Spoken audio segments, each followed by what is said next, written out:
দেওয়া হয়েছিল। আজকে এটাকে আমরা একটু করলাম, সেটিং করার ট্রাই করলাম। এখানে আপনারা কি করতে পারবেন, লিখতেও পারবেন, আপনারা এডিটও করতে পারবেন। ঠিক আছে, আপনারা লিংকটা পাচ্ছেন? হ্যাঁ, দিব, আমি দিব। এখানে এটা ডাউনলোডও করে নিতে পারবেন। ঠিক আছে, আপনারা চাইলে এক্সেল, পিডিএফ বা যে ফরম্যাটে চান ডাউনলোড করতে পারবেন। যেটা আমরা একটা স্টুডেন্টকে দিয়ে তৈরি করেছি, এই লিঙ্ক দিয়ে করলো কিনা দেখি। anyone can পারবে, এটা দিয়ে তো পারবে। কাইন্ডলি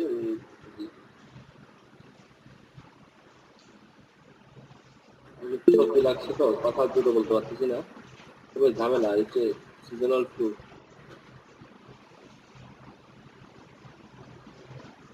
আপনি দেখতে পাচ্ছেন সবাই, এটা আপনারা ডাউনলোড করে নিতে পারবেন। ঠিক আছে, এটা আমি আমার পক্ষ থেকে দেওয়া একটা জিনিস, আপনারা যারা এটাকে এডিট করে নিতে পারবেন, কোনো সমস্যা। এই যে অনেকে জয়েন করতেছেন। গত ক্লাসে আমি কতটুকু পর্যন্ত ব্রিফ করেছিলাম, আমি কিন্তু দেখাই নাই কোনো কাজ, আমি ব্রিফ করছিলাম। মেবি অন পেজ অপটিমাইজেশন পর্যন্ত ব্রিফ করেছিলাম, তাই না? একটু হ্যাঁ না বলে আমাকে সহযোগিতা করবে।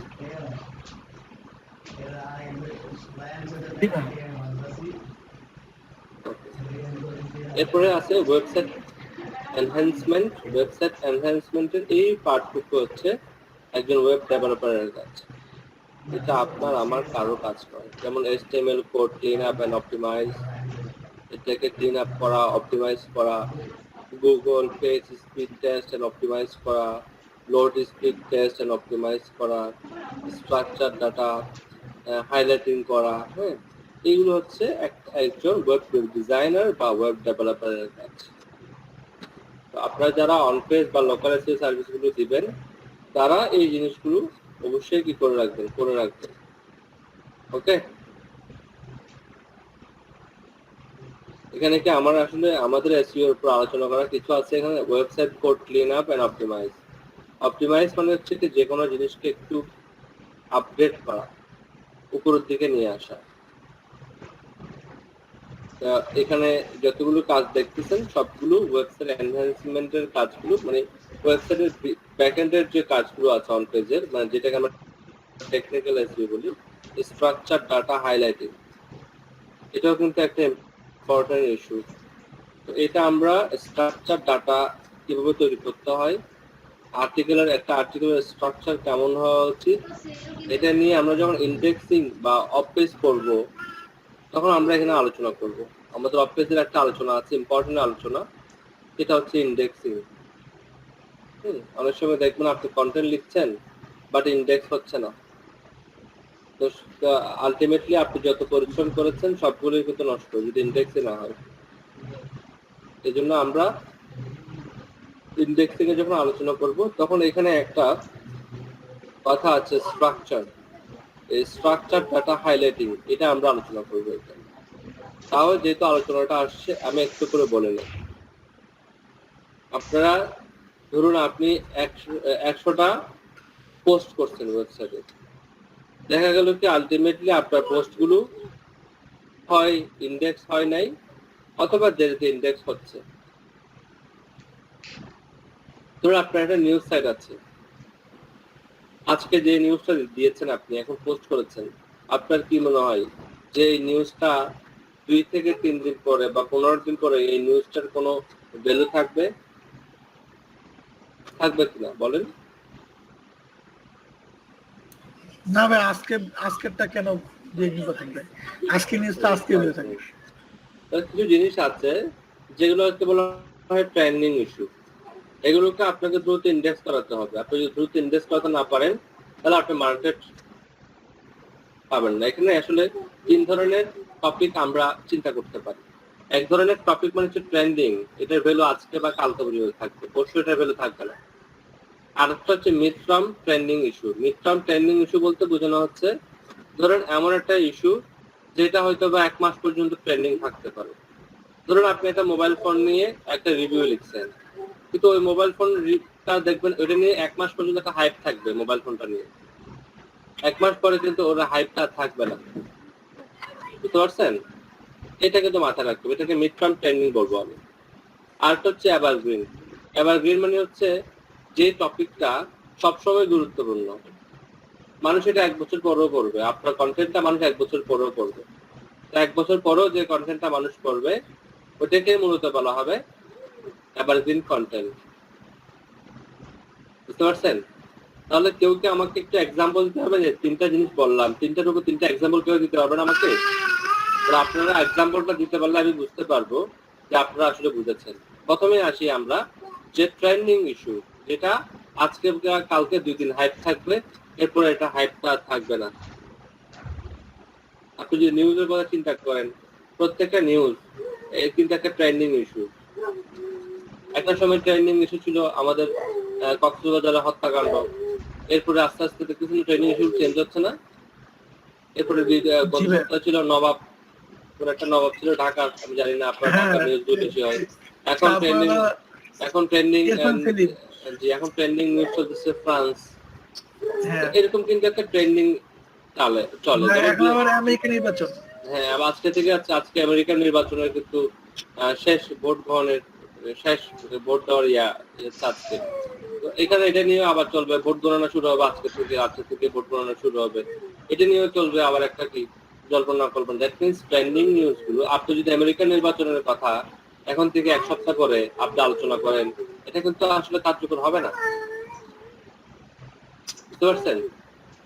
এরপরে এইটাকে আমরা বলতে পারি first step trending news. Second step যেটা মিড টার্ম ট্রেন্ডিং নিউজ, এটা কিন্তু অনেকদিন চলে, মাসখানেক চলে বা 15-20 দিন 30 দিন চলে।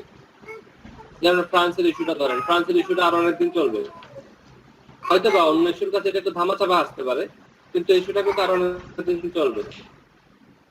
এরকম অনেকগুলো বিষয় থাকে। যেমন একটা স্মার্টফোন আসলে বাজারে, স্মার্টফোনের হাইপটা কিন্তু অনেকদিন থাকবে, 1 মাস 15 দিন থাকবে। আর এভারগ্রিন বলতে কোনটা বোঝানো হচ্ছে তাহলে?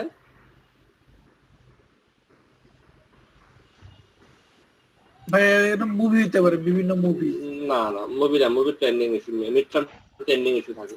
ধরুন আপনি একটা খাবার কিভাবে রান্না করতে হয় এটা নিয়ে একটা রেসিপি প্ল্যান করলেন, একটা রেসিপি রিভিউ লিখলেন, এটা কিন্তু এভারগ্রিন, জানেন? এটা কি 1 মাস পরে কেউ খাবারটা তৈরি করবে না? হ্যাঁ ভাই, এটা এভারগ্রিন, এটা চলতে থাকবে, এটা চলমান থাকবে। বুঝতে পারছেন? আচ্ছা, ইউটিউবে একটা চ্যানেল আছে বিল ফুড, কেউ নাম শুনছেন এটার? নাম শুনছেন বিল ফুডের? না ভাই, আমি দেখাচ্ছি।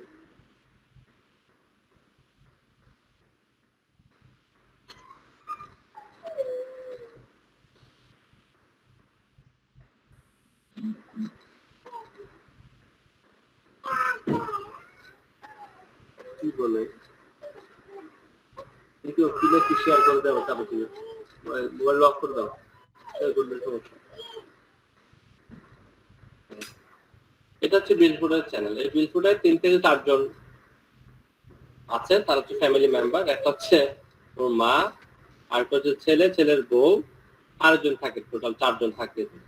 এরা করে কি যে গ্রাম্য খাবারগুলো আছে, সে গ্রাম্য খাবারগুলো মানে একদম ছিঁড়ে ক্ষেত থেকে ছিঁড়ে এনে বা তুলে এনে তারা এটাকে রান্না করে দেখায়। ধরুন কোন একদিন দেখালো যে কলা গাছ থেকে কলা ছিঁড়ে, কাঁচা কলা ছিঁড়ে কিভাবে রান্না করতে হয়।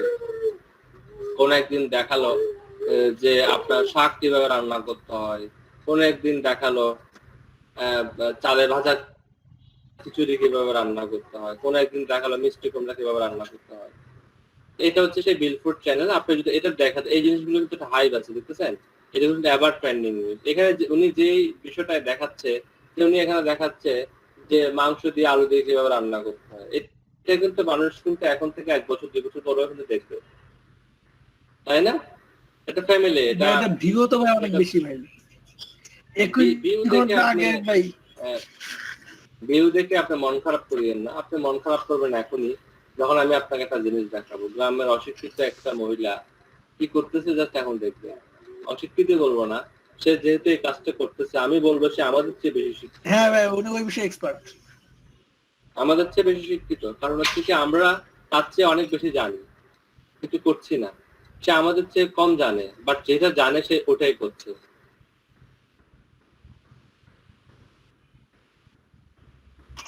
এখান থেকে যদি আমি একটা অনুমান নিতে পারি যে তার আর্নিং এর একটা আনুমানিক, আমি এখান থেকে রেঞ্জ নিতে পারি। এখানে তার চ্যানেলটা অ্যানালাইসিস করে সোশ্যাল ব্লেড, যেটা হচ্ছে ওয়ার্ল্ডের নাম্বার 1 সাইট, অ্যানালাইসিস সাইট, সে বলছে তার সর্বনিম্ন আর্নিং হতে পারে $3,500 এবং সর্বোচ্চ আর্নিং হতে পারে $55,000। আমি যদি ধরে নিই সর্বকমটাই ধরি, সর্বনিম্নটাই ধরি, তাহলে $3,500। বাংলাদেশ ব্যাংকের অনুযায়ী, জি জি মান্থলি বলছি, বাংলাদেশ ব্যাংক বর্তমানে 83 টাকা করে দিচ্ছে। তাহলে তার মান্থলি ইনকাম টুকু কত আপনি দেখতে পাচ্ছেন, 3,01,000, 3,01,000 টাকা দেখাচ্ছে এখানে। $35,000 86, 3,01,000 টাকা। আমি 1,000 টাকাটা বাদ দিলাম, 3 লক্ষ টাকা হচ্ছে তার মান্থলি ইনকাম। কি করতেছে আবার, তার কিন্তু এক কাজে দুই কাজ হয়ে যাচ্ছে। যে রান্নাটা করতেছে সে কি এগুলো খাচ্ছে না, সে কিনে আপনাকে দিয়ে দিচ্ছে এগুলো। না ভাই, দৈনন্দিন খাবার তো হচ্ছে, এটা সে খাচ্ছে, এটা সে খাচ্ছে। দেখেন এখানে দেখানো হচ্ছে অনেক বড় মাছ, আসলে মাছটা অনেক বড় না, এটা হাফ কেজির মতো একটা মাছ। ইউটিউব থেকে আসলে 3 লক্ষ ইনকাম করা যাবে? এর চেয়ে বেশিও তো ইনকাম করা যাবে, ইনকাম করা যাবে না। দেখেন ইনকামটা অ্যাড এর মাধ্যমে না? হ্যাঁ, আমি আপনাকে জাস্ট, আমি অন্য টপিকে যাব না, তাও আমি আপনাকে আরেকটা জিনিস দেখাই। এটা আমার পরিচিত একজনের চ্যানেল, গ্লোবাল টপস। এই চ্যানেলটার ভিউ একদম কম, 38টা ভিডিও আছে, 6,500 সাবস্ক্রাইবার আছে। গত মাসে ওনার আর্নিং ছিল $1,400। উনি কাজ করে ইংলিশ কন্টেন্ট নিয়ে, কারণ আমি পরিচিত বিধায় আমি জানি, একটা কমিউনিটিতে আমরা অ্যাড আছি। এখানে দেখাবেন, এখানে কত দেখায় দেখাবে, এখানে খুব কম দেখাবে, কিন্তু সে আমার একটা টপিক চুজ করেছে। হ্যাঁ, যে চুজটার মধ্যে যদি একটু খেয়াল করেন, 38টা ভিডিও আছে তার অনলি মাত্র। সিপিসি অনেক হাই, এখানে দেখাবে একদম কম, $100-200 দেখাতে হবে। এখানে দেখাচ্ছে কত, $16 থেকে $261, তাই না? এটা দেখাচ্ছে না? আর গত মাসে তার ইনকাম ছিল, গত মাসের কথা হচ্ছে লাস্ট 30 দিন দেখাচ্ছে। গত মাসে তার ইনকাম ছিল আপনার আগস্টে মনে হয়, আগস্ট, ঠিক আছে, আগস্ট মাসে তার ইনকাম ছিল আপনার যে $1,400। এবং সে ইউটিউবের সবচেয়ে বড় যে কমিউনিটিটুকু আছে, সেই কমিউনিটিটুকু এটা শেয়ার করেছে, লাইভ প্রুফ সে শেয়ার করেছে কমিউনিটিতে। বুঝতে পারছেন? এই জন্যই বলছি, এগুলো সিপিসি যেরকম দেখাচ্ছে আসলে ওটা ভাবার কোনো সুযোগ নাই। এর সিপিসি অনেক অনেক বেশি। মানুষ কি কি কাজ করে ইনকাম করছে, আমরা যখন ইউটিউব পার্টে আসবো, আপনারা যদি চান যে আমি এগুলো আপনাদের সাথে আলোচনা করি, দেন আমি আপনাদের সাথে এগুলো আলোচনা করব। ওকে, তা আমি টপিক থেকে না সরে যাই। জাস্ট আপনারা একটু ক্লাসগুলো, ওই মাইক্রো ওয়ার্কার্সের কাজগুলো কমপ্লিট করে ক্লাসগুলোতে একটু মনোযোগ দেন। হোপফুলি কিছু ট্রাই করব এমন কিছু দেওয়ার জন্য যেটা আপনার কাজে আসবে। হয়তো বা সবাই এটা দিয়ে সবাই ফ্রিল্যান্সার হয়ে যাবেন না, কারণ এখানে যা কিছু শিখছি সকল কিছু যে ফ্রিল্যান্সিং করার জন্য প্রয়োজন হবে তা না। অনেক সময় আপনি যে অফিসে জব করবেন, সেই অফিসে যে ওনার আছেন তিনিও চাইবেন যে আপনি টেকনিক্যাল স্কিলড হন। আপনি যে টেকনিক্যাল স্কিলড হন, সে কিন্তু আপনাকে অনেক বেশি গুরুত্ব দেবে। আমি রিসেন্টলি একটা অন পেজের লোকাল কাজ করবো, আমি ট্রাই করবো সেটা দেখানোর জন্য। হোটেল সাইমন, এই লোকাল এসিওর কাজটা আমি আজকে আমার ফাইনাল কথা বলার কথা, আপনারা দোয়া করবেন। ওটা যদি হয়ে যায়, কনফার্ম হয়, দেন আমি লোকাল এসিওর কাজটা আপনাদের সাথে প্র্যাকটিক্যালি করবো। ওকে, 2 মাসের একটা প্রজেক্ট। প্রথম মাসে খুব একটা কাজ হবে না, সেকেন্ড মাসে সবচেয়ে বেশি কাজ হবে, কারণ প্রথম মাসে এগুলো ভেরিফিকেশন করতে করতে আমার দিন চলে যায়। লোকাল এসিওর কাজটা আমি করে দেবো না। না, এর আগে যে একটা যে রাত্রেবেলা দেখাচ্ছিলেন, সেরকম রাত্রেবেলা ক্লাস নেবেন? তো আমার ওটা এখন রাত্রে ক্লাস নিয়ে, কখন ক্লাস নিতে শিওর না। না, ওই যে প্র্যাকটিক্যালি রাত্রে দেখাইছিলেন, রাত্রে 10টার পরে। হ্যাঁ হ্যাঁ, ওটা ঠিক আছে, ওটা হচ্ছে শুধুমাত্র অন পেজের কাজ, আর এটা কোনো অন পেজের কাজ না, এটা পুরোটাই হচ্ছে একটা লোকাল এসইওর কাজ। আমি আইসিইউটাকে গত ক্লাসে ভাগ করে দিয়েছিলাম, ভাগ করে কোথায় এটা ছেড়ে দিলাম মনে হয়, সরি ভুলে যেতেছি।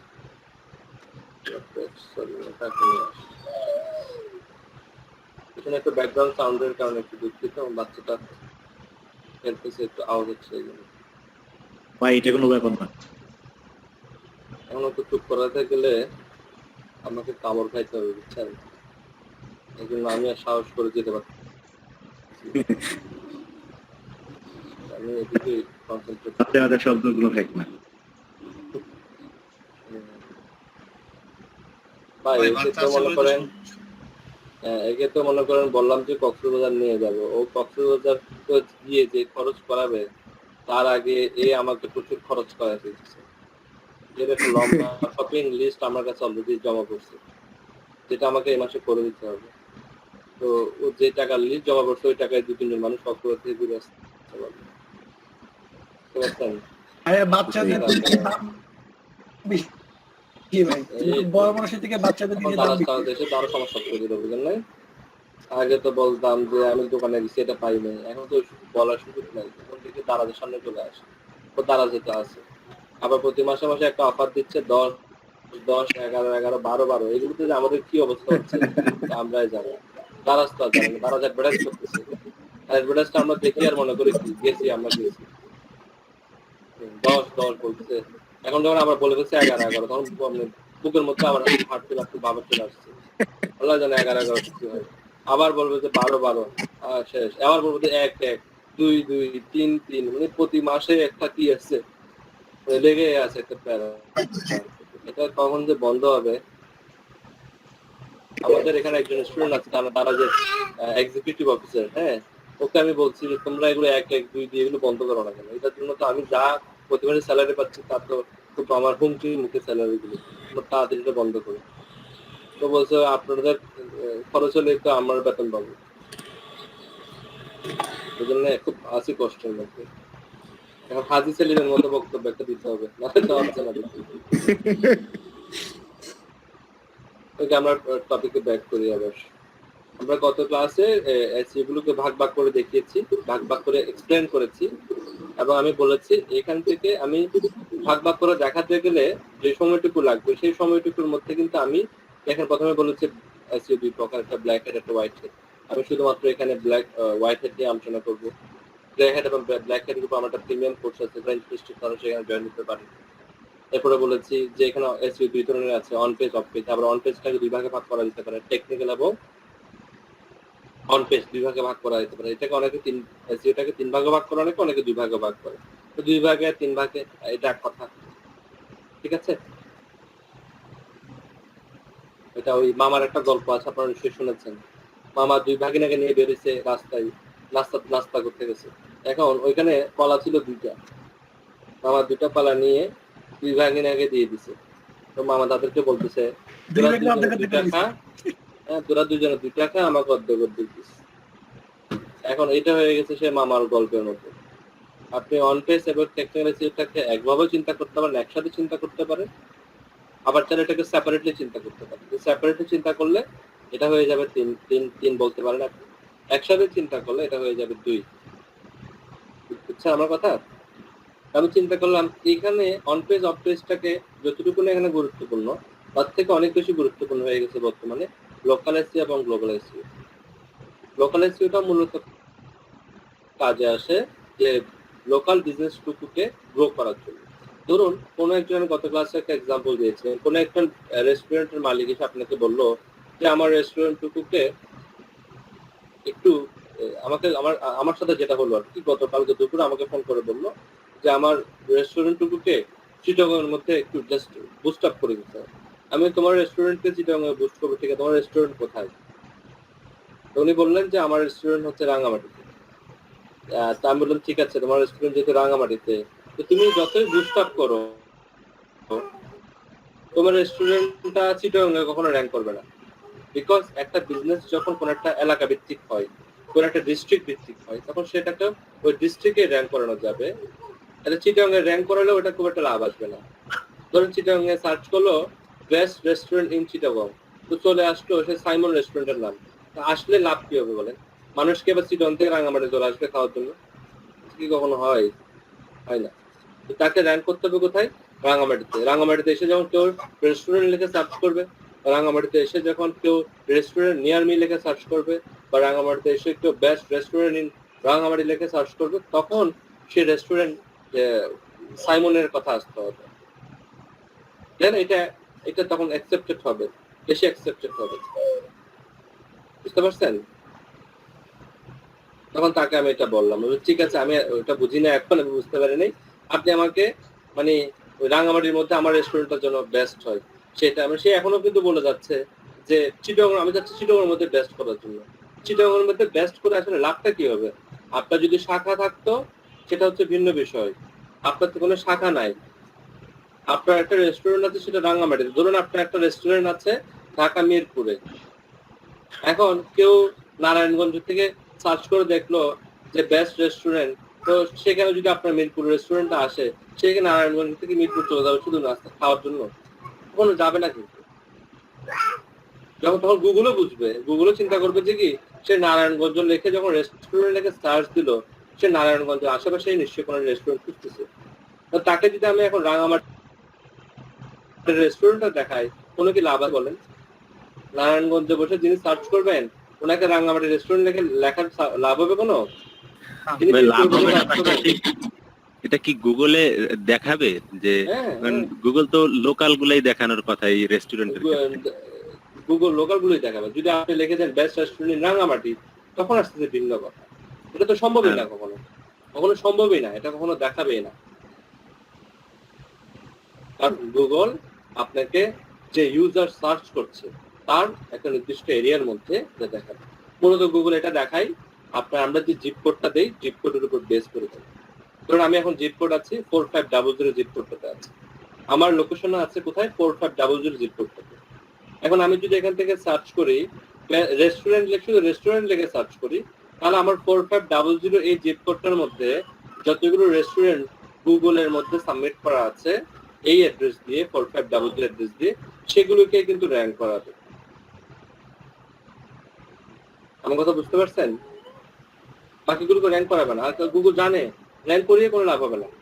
তো ওনাকে আমি বললাম যে আপনার জন্য, উনি বলছে ফেসবুক প্রমোশন, আমি বলছি না ফেসবুক আপনার পেজ থাকুক, কিন্তু আপনার এখানে মেইন ফোকাসিংটা কিন্তু ফেসবুক নয়, আপনার মেইন ফোকাসিংটা হবে কি সার্চ ইঞ্জিন বা গুগল।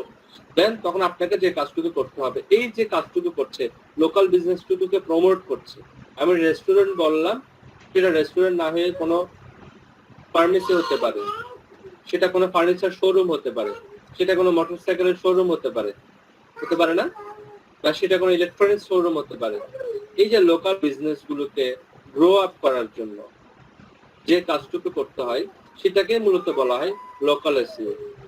কিন্তু আমরা যে কাজটুকু করি, আমাদেরকে যখন কোনো একটা বায়ার বলে আমাকে একটু র্যাঙ্ক করে দাও, তখন আমরা আগে পিছে কিছুই দেখি না, ব্যাকলিঙ্ক করা শুরু। তো ব্যাকলিঙ্কেরও কিন্তু একটা কি আছে, স্ট্র্যাটেজি আছে, সে স্ট্র্যাটেজি মেনটেন করে করতে হবে। আপনাকে প্রথমে চিন্তা করতে হবে যে ব্যক্তি আমাকে র্যাঙ্ক করতে দিল এটা কি কোনো বিজনেস কিনা, ফার্স্ট অফ এটা চিন্তা করতে হবে। যদি বিজনেস হয় তাহলে মাথায় রাখতে হবে সেটা আমাকে লোকাল এসইও করতে হবে। আপনি বলতে পারেন বিজনেস তো ওয়ার্ল্ড ওয়াইড হতে পারে, হ্যাঁ হতে পারে। একটা কোম্পানি কখনোই ওয়ার্ল্ড ওয়াইড কি করবে না, স্টার্টিং করবে না, সে কিন্তু আস্তে আস্তে প্রথমে একটা লোকেশন থেকে শুরু করবে। যেমন আপনি প্রাণ গ্রুপের কথা চিন্তা করেন, তারা কিন্তু শুরু করছে বাংলাদেশ থেকে, তাই না? এখন তারা আস্তে আস্তে বিভিন্ন কান্ট্রিতে চলে আসছে না, বিভিন্ন কান্ট্রিতে খেয়াল করছেন? জি ভাইয়া। তাহলে প্রথমে প্ল্যান ছিল, লোকেশন ছিল কয়টা, লোকেশন সার্ভ কয়টা ছিল, একটা। তাহলে প্ল্যান যদি এখন ইন্ডিয়াতে গিয়ে করে তাহলে লোকেশন কয়টা হয়ে যাবে, 2টা হয়ে যাবে। প্ল্যান কিন্তু ওয়ার্ল্ড ওয়াইড এখনো যায় নাই, প্ল্যান কিন্তু ওয়ার্ল্ড ওয়াইড ব্র্যান্ড হয় নাই। তার সর্বোচ্চ আপনি তাকে গিয়ে 8-10টা দেশে পাবেন। তাহলে এই লোকেশনটুকু বাড়তে থাকবে। যে কাজটুকু আপনি বাংলাদেশের জন্য করেছেন, সেম কাজটুকু আপনাকে কি করতে হবে, আবার ইন্ডিয়ার জন্য করতে হবে। সেম কাজটুকু আপনাকে আবার দুবাইয়ের জন্য করতে হবে, সেম কাজটুকু আপনাকে সৌদি আরবের জন্য করতে হবে। বুঝতে পারছেন? জাস্ট লোকেশনটুকু বাড়বে। যখন দেখবেন না কোনো company world wide, that means world wide কোম্পানিগুলো হচ্ছে ব্র্যান্ড। যখন ব্র্যান্ডের বাজেট হবে কি বিশাল বিশাল বাজেট। আমরা একটা গ্যাস পোস্টিং করতে যখন কেউ আমার কাছ থেকে $500 চাই, আমি তো ভয়ে তখন একদম আত্মহারা হয়ে যায়। তখন তারা $500, কেউ যদি $500 চায় একটা পোস্টের জন্য, তাহলে তাকে কাজে দিবে না। কিন্তু এত কম যাচ্ছে কেন? নিশ্চয়ই তার কি আছে, কোনো সমস্যা আছে। তখন তো একটা টিম লাগবে ভাইয়া।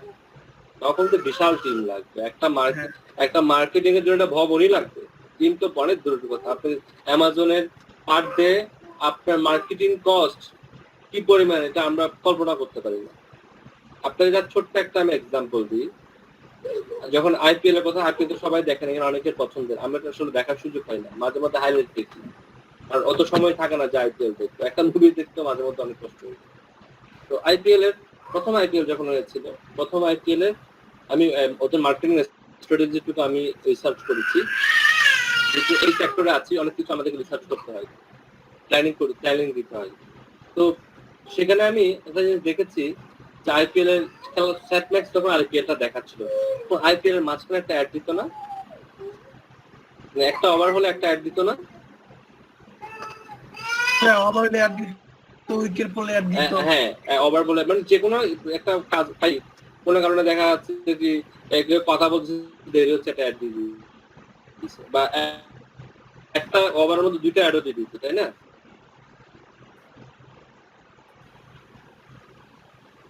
একটা অ্যাডের জন্য ₹1,00,000 করে দিতে হইতো, বুঝতে পারছেন? একটা অ্যাডের জন্য, তাও একটা লিমিট আছে, হয় 7 সেকেন্ড বা 8 সেকেন্ড বা 10 সেকেন্ডের মধ্যে সম্ভবত, আমি শিওর না, 10 সেকেন্ডটা ধরুন, 10 সেকেন্ড একটা অ্যাডের জন্য তাকে ₹6,00,000 পেমেন্ট করতে, যারা একটা দিচ্ছে আইপিএল এর মধ্যে সব অ্যাড করে দিতে হবে, তাই না? তখন চিন্তা করেন তারা কি পরিমাণ খরচ করতেছে। এখন দেখেন অ্যামাজন তাদের অ্যাড দিচ্ছে, নেটফ্লিক্স তাদের অ্যাড গুলো দিচ্ছে, তারা কি পরিমাণ তারা মার্কেটিং সেক্টরে খরচ করছে। যারা এই ধরনের মার্কেটিং সেক্টরে বিশাল বিশাল ইনভেস্ট করে, তারা হচ্ছে মূলত যারা ব্র্যান্ড, তারা এগুলো, এটা ওয়ার্ল্ড ওয়াইড ব্র্যান্ড, যারা ওয়ার্ল্ড ওয়াইড ব্র্যান্ড তারা এই জিনিসগুলোকে করে। অ্যামাজন হয়তো বা আমাদের দেশে আসে নাই, কিন্তু অ্যামাজনের একটা ব্র্যান্ড ভ্যালু, অ্যামাজন নিয়ে বাংলাদেশের অনেক মানুষ জানে, আসে নাই কিন্তু, বিকজ এটা হচ্ছে ব্র্যান্ড, এটা কিন্তু গ্লোবাল এসইও করে। অ্যামাজন থেকেও বাংলাদেশের মানুষ প্রোডাক্ট কিনে, অ্যামাজন কিন্তু আসে নাই। আমাকে তো বুঝতে পারছেন আপনি? জি ভাইয়া। তাহলে এই জন্য আমরা একটু নজর দিচ্ছিলাম যে লোকাল এসইও এবং গ্লোবাল এসইও দুইটাকে ভাগ করে যদি আমরা একটা প্ল্যানিং তৈরি করে যদি করতে পারি, তাহলে আপনারা এটাও শিখতে পারলেন যে আসলে যে কোনো কাজ করার আগে কিন্তু আপনাকে একটা প্ল্যানিং লিস্ট করতে হবে।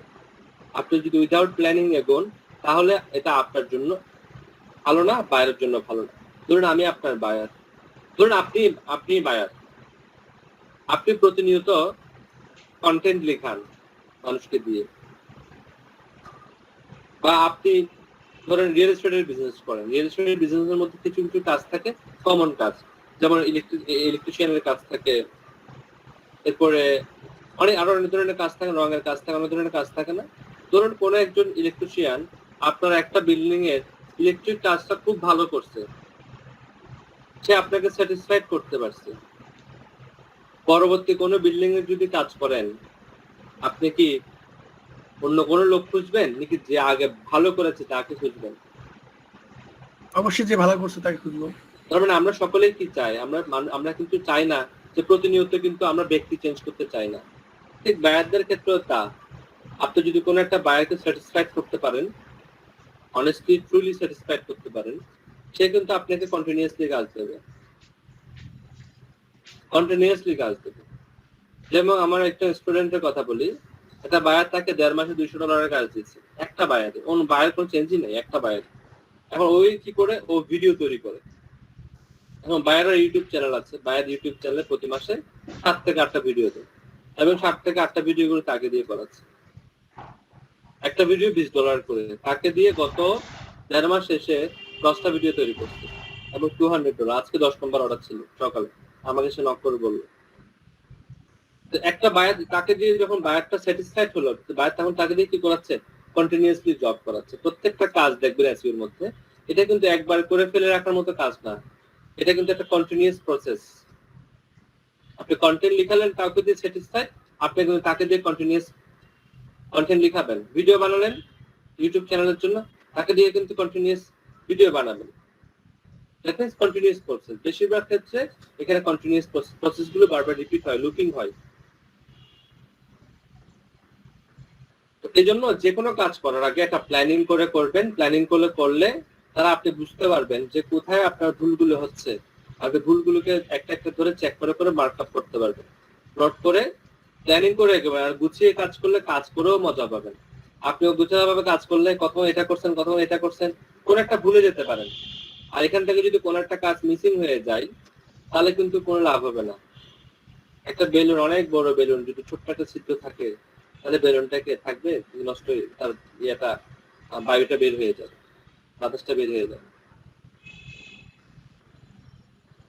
বাতাসটা তো বের হয়ে যাবে। ঠিক একই রকম লিকেজ থাকা যাবে না। এখন লিকেজ যদি রাখতে না চান তাহলে আপনাকে লিস্ট ধরে এগোতে হবে, লিস্ট ধরে কাজ করতে হবে। তখন দেখবেন এগুলো একটা প্রপার ওয়েতে প্রপারলি আপনি কাজটা করতে পারবেন।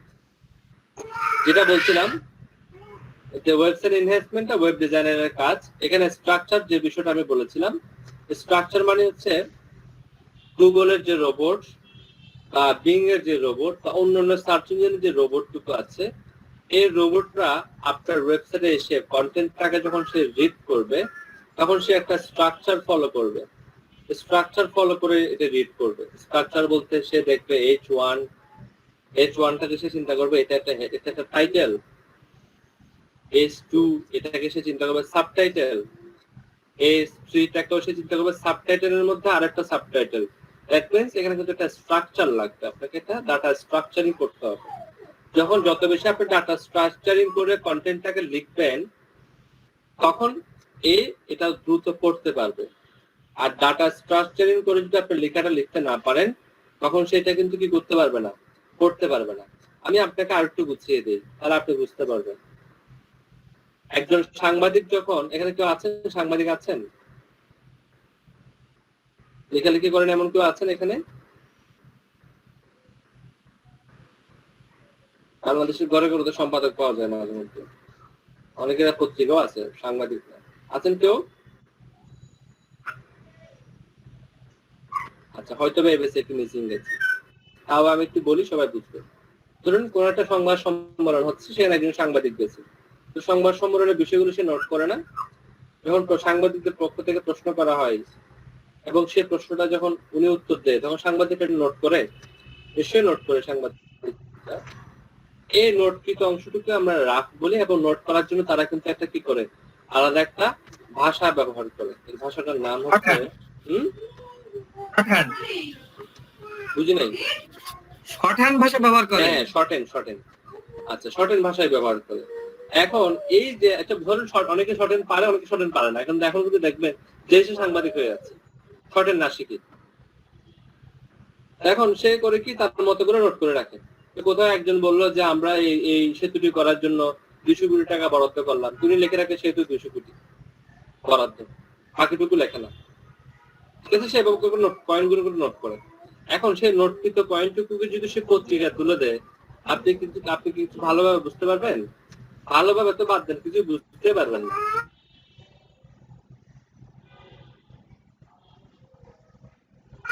গুছিয়ে একটা স্ট্রাকচার বেঁধে লেখে।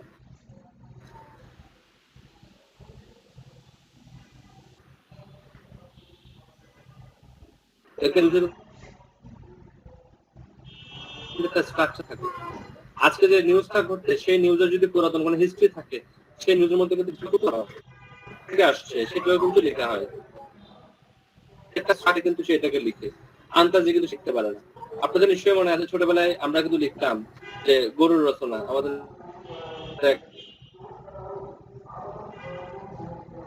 প্রথমে তার ভূমিকা লিখতে হয়, তারপরে তার শরীরের গঠন লিখতে হয়, আমাদের কি উপকার করে এটা লিখতে হয়, ভাগ ভাগ করে লিখতে হয় না। এই জিনিসটাকে মূলত বলা হয়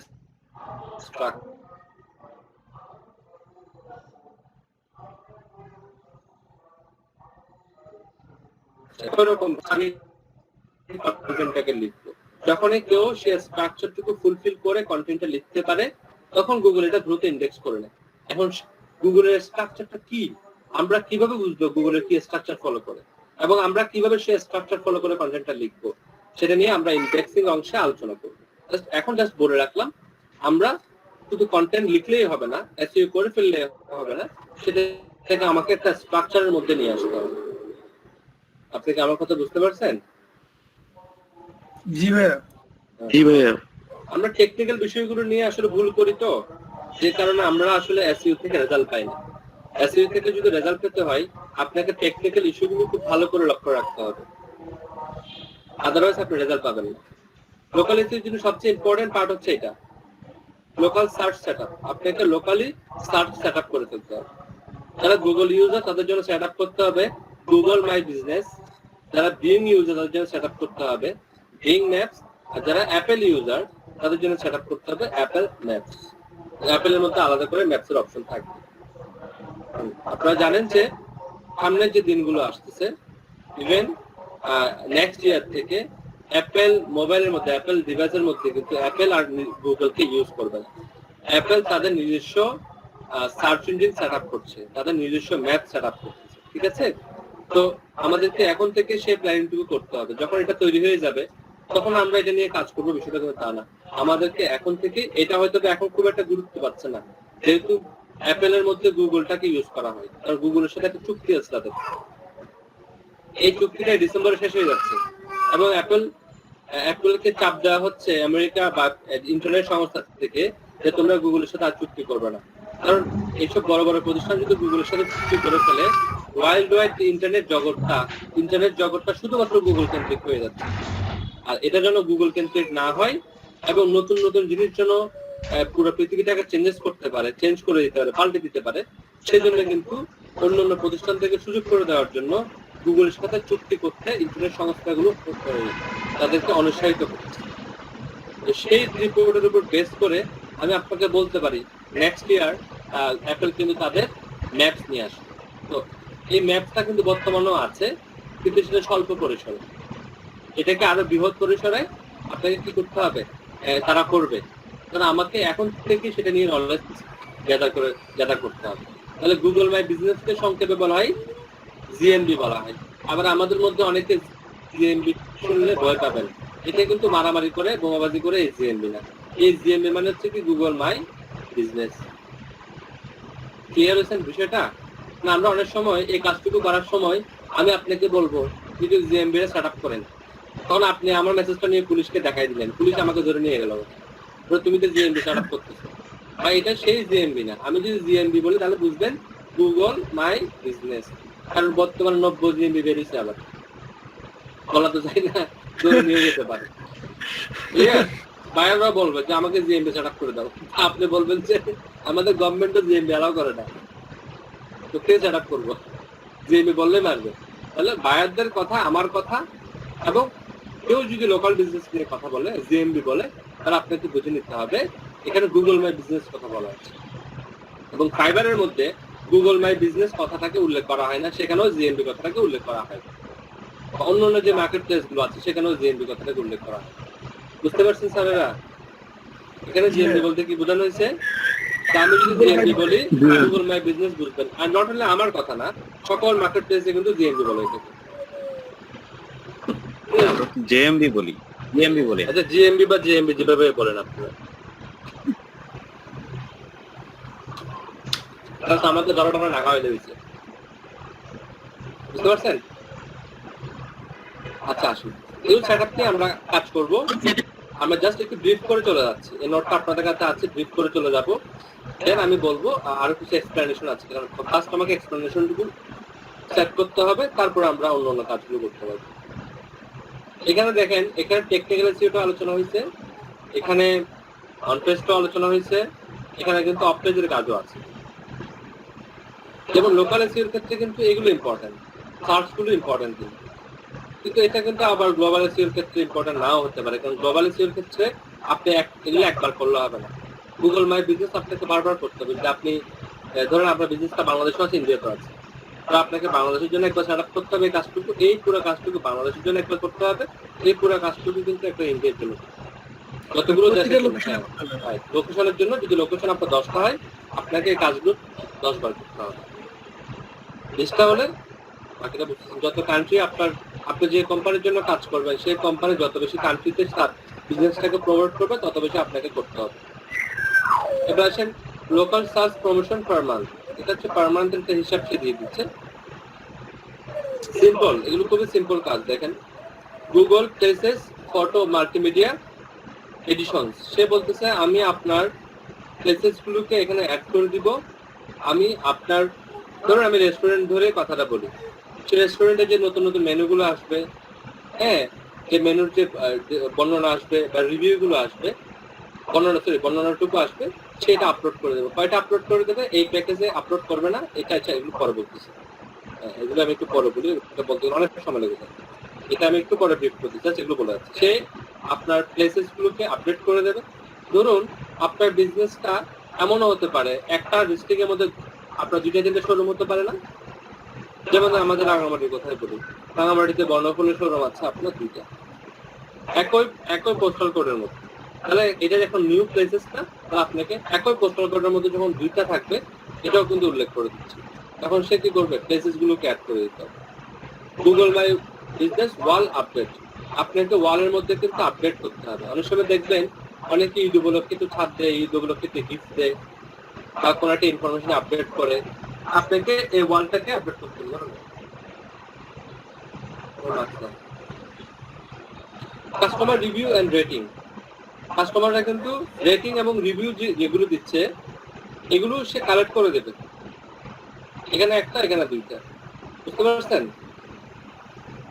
local business listing, local business listing বলতে মূলত এখানে কিছু লিস্টিং সাইট আছে যারা যেখানে বিজনেসগুলোকে লিস্ট করতে হয়। এটাকে অনেক সময় সাইটেশন বলা হয়, অনেক সময় এগুলোকে প্রোফাইল বিল্ডিংও বলা হয়। সেই কাজটুকু করে দেবে। City specific directory submission, directory submission আপনারা যেহেতু এসইও সম্পর্কে সকলেই জানেন, হয়তো ডিপলি জানেন না, কিন্তু ডাইরেক্টরি কি জিনিস সেটা তো জানেন সবাই, তাই না?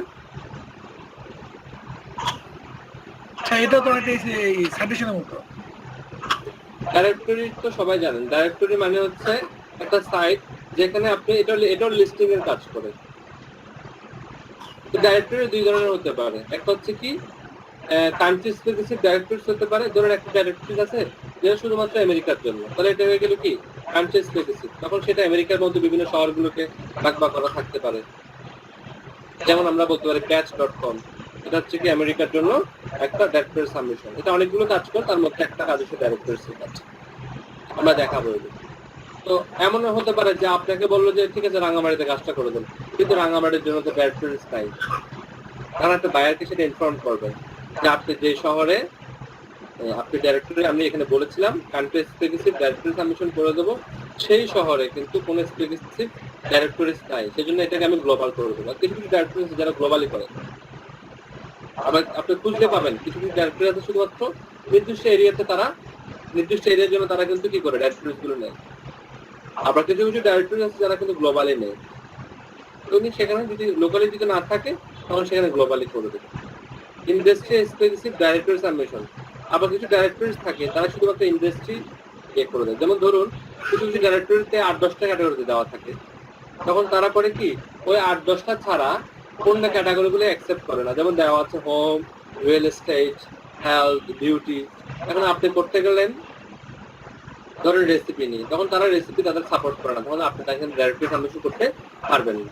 তখন সে বলতেছে আপনার যে ইন্ডাস্ট্রি, ধরেন তার ইন্ডাস্ট্রি যদি রেসিপি হয়, তখন রেসিপি রিলেটেড ডাইরেক্টরিজ গুলোর মধ্যে সে ডাইরেক্টরি সাবমিশন করে দেবে।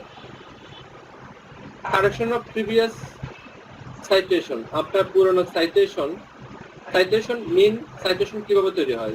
প্রোফাইল ব্যাকলিংকের মধ্যে যখন আমরা ন্যাপ ইউজ করি, ন্যাপ মানে আপনাদের গত ক্লাসে বলেছিলাম নেম, অ্যাড্রেস এবং ফোন নাম্বার। এখানে যদি কোনো ভুল থাকে বা ফরম্যাটিং ইউজ করতে গিয়ে যদি কোনো ভুল পাওয়া যায়, ধরুন বায়ার আমাকে বললো যে আমি এই কাজগুলো করেছি, যে এই 10টা সাইটেশন আমি করেছি, আপনি একটু চেক করে দেন। তখন আমি বায়ারের সাইটেশন গুলো চেক করে দিব, এবং সেখানে যদি কোনো ভুল পাই আমি ভুলগুলোকে ঠিক করে দিব। এরপর আসেন কন্টেন্ট রাইটিং এর মধ্যে ভাগ করে দিচ্ছি, ব্লগ রাইটিং, আর্টিকেল রাইটিং। এখন বলতে পারেন দুইটাই তো আর্টিকেল ব্লগ, আর্টিকেল এবং ব্লগের মধ্যে দুইটা পার্থক্য আছে। আর্টিকেল মানে হচ্ছে কোনো একটা বিষয়কে তুলে এনে সেটা নিয়ে কিছু লেখালেখি করা, আর ব্লগ মানে সেখানে নিজের মতামতকে প্রায়োরিটি দেওয়া। বুঝতে পারছেন আমার কথা? জি ভাইয়া। পিডিএফ ক্রিয়েশন, ধরুন তার বিজনেস রিলেটেড আপনি একটা পিডিএফ ক্রিয়েট করলেন এবং সেই পিডিএফটাকে গিয়ে পিডিএফ কিছু তাকে পিডিএফ তৈরি করে দিলেন নাকি তাকে বিজনেস পিডিএফ তৈরি করে দিলেন। এটা সাবমিশনের ব্যাপারে পড়ে আসে, হ্যাঁ সাবমিশনও করে দিচ্ছে কেন এখানে আলাদা আলাদা দেখাচ্ছে দেখেন। কন্টেন্টের মধ্যে পিডিএফও কিন্তু একটা কন্টেন্ট। সে বলতেছে আমি তোমাকে পিডিএফও তৈরি করে দেবো তোমার কন্টেন্টের জন্য। পিপিটি মানে পাওয়ার পয়েন্ট প্রেজেন্টেশন তৈরি করে দেবে। এরপর সে বলতেছে কি ক্লাসিফাইড রাইটিং। ক্লাসিফাইড রাইটিং মানে ক্লাসিফাইড বলতে আমি যদি আপনাকে একটু বলি, এক্সাম্পল দিই, যেমন আপনার বিপ্রো.com এর নাম শুনছেন না সবাই? সবাই তো নাম শুনেছেন বিপ্রো.com। এরপরে আরো কিছু সাইট আছে না, এখানে .com ওখানে .com অনেক কিছু সাইট আছে না, ওখানে কিন্তু পুরাতন প্রোডাক্ট বা নতুন প্রোডাক্টে কিন্তু বিজ্ঞাপন দেওয়া যায়। এই সাইটগুলোকে মূলত বলা হয় ক্লাসিফাইড সাইট। আর ক্লাসিফাইড সাইটে কোনো একটা বিজ্ঞাপন দিতে গেলে কিছু না কিছু তো লিখতে হয়, তাই না? তখন সে বলছে আমি আপনি ক্লাসিফাইড সাইটগুলোতে যা আপনি পোস্ট করবেন সেই পোস্টগুলোকে আমি লিখে দেবো। এরপরে এই অংশ আছে, এই অংশটুকু হচ্ছে off page optimisation per month. এটা সে পার মান্থ করবে।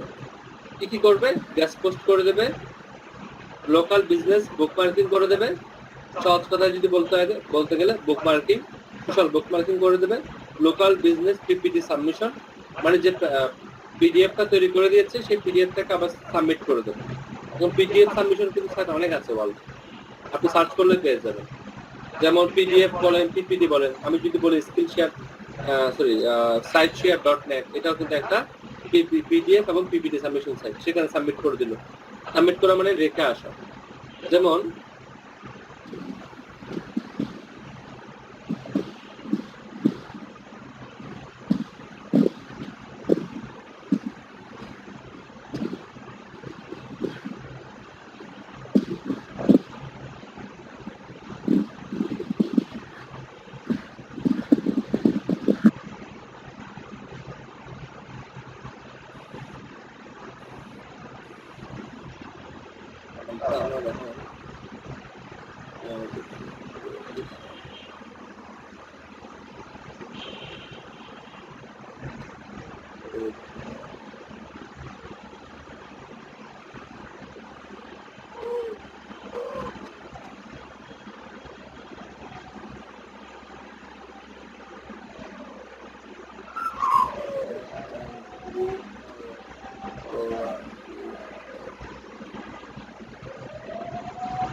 এক্সাম্পল দেখালে বিষয়টা একটু ভালোভাবে ক্লিয়ার হবে।